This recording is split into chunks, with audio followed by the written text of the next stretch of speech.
Welcome to Cooking with Bobbi Jo. If you are new to my channel, my name is Chastity. Bobbi Jo is my dog. She is the canine chef and helps out when I make doggy treats. Today we're making a human treat, and I'm going to show you how to make a keto lemon meringue pie. I cannot have sugar, so I do diabetic-friendly keto recipes sometimes.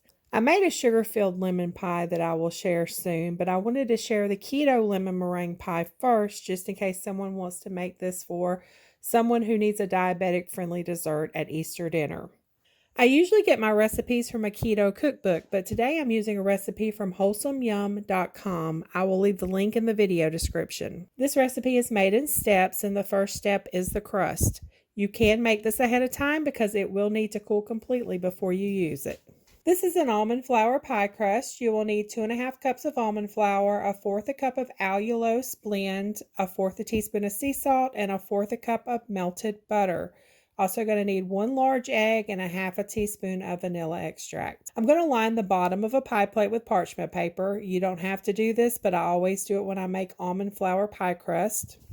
In order to get it to fit in the bottom, I just fold the parchment paper like this. I take the folded corner and place it in the center of the pie plate, and then I trace around the bottom of the pie plate and I cut it.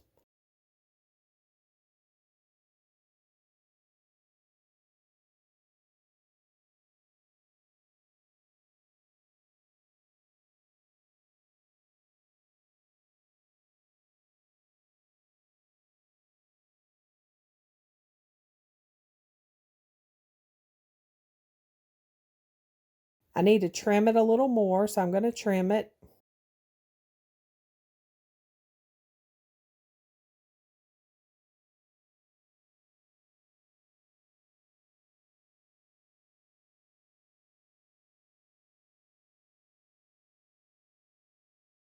And there you have it. You have the lining for the bottom of your pie plate.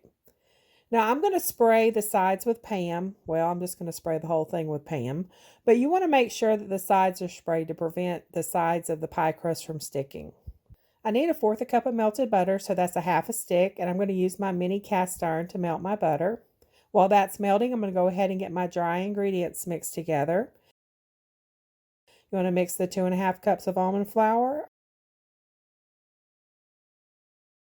1/4 cup of the allulose blend, 1/4 teaspoon of salt. Okay, my butter is melted, so I'm going to go ahead and mix in the vanilla with the butter. You can sift all these dry ingredients together if you want. I find it's just as easy to whisk it.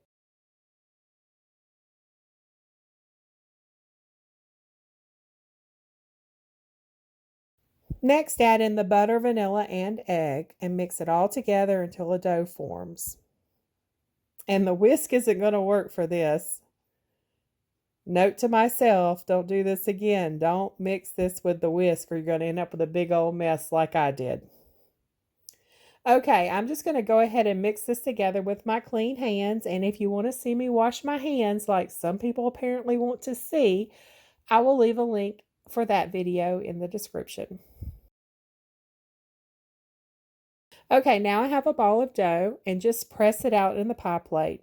This takes a few minutes to get it to the right shape. This pie crust is not a flaky pie crust. It tastes more like a shortbread cookie and has a cookie consistency to it. I really like it. It's a very good pie crust. I'm just telling you this so you don't expect a flaky pie crust. And you can pinch the edges to make them more decorative. I'm not going to do all that. I'm leaving it like it is. Poke some holes in the bottom with a fork and bake for 15 minutes. And if the crust starts to brown too much on the edges, cover with a pie shield, or aluminum foil works as well. Okay, here's the finished product. I want to give it plenty of time to cool off. Okay, I'm back. Now let's work on the lemon filling. I need to juice some lemons. And for the filling, you're going to need 5 large egg yolks, 1/2 cup of hot water, 2 teaspoons of unflavored gelatin powder, 1/2 teaspoon of xanthan gum, 3/4 cup of lemon juice, 1 tablespoon of lemon zest, 1 cup of allulose blend, 1/4 teaspoon of salt, and 2 tablespoons of unsalted butter. I had 4 lemons, but I didn't have quite enough juice from those, so I have to get some lemon juice that I have in my fridge to add to it. I usually only use fresh lemon juice when I make these pies, but I didn't have enough, so I'm just going to add that to it.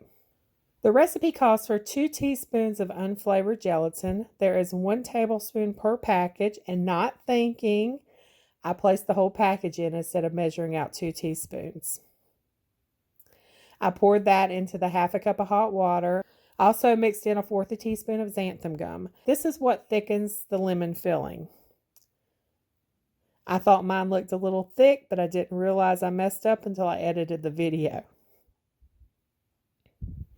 In a saucepan over medium heat, combine the lemon juice, lemon zest, allulose blend, salt, and egg yolks.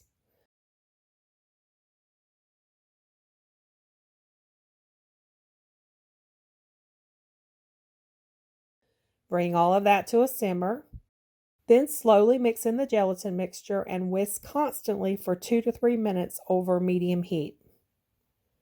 Add in the butter and mix that until it's melted. And you just pour all of this in the pie crust. Cover and place in the fridge for 6 hours, although I left mine in the fridge overnight. The next morning, I preheated my oven to broil. I beat the 5 egg whites until stiff peaks formed.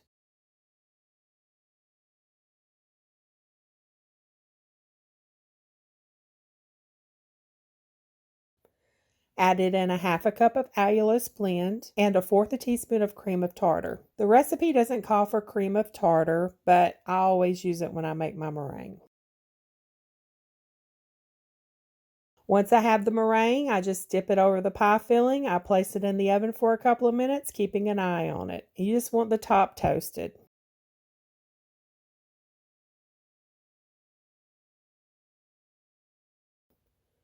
And there you have it. Doesn't that look great? Refrigerate the pie until you're ready to serve. Steve was in New York when I made this pie, so I didn't have my taste tester to review this pie. It was a very good pie. I think it needed a little more lemon flavor, but I think that was my fault for not having enough fresh lemons on hand. Even with adding 1 teaspoon too much gelatin, it still turned out great. I could not tell it was sugar-free. It turned out perfect, and Kim enjoyed it too. Thanks so much for watching. Don't forget to subscribe for more do-it-yourself projects, bird and gardening videos, and drawer-worthy human and doggy treats. Y'all have a blessed week and a very happy Easter.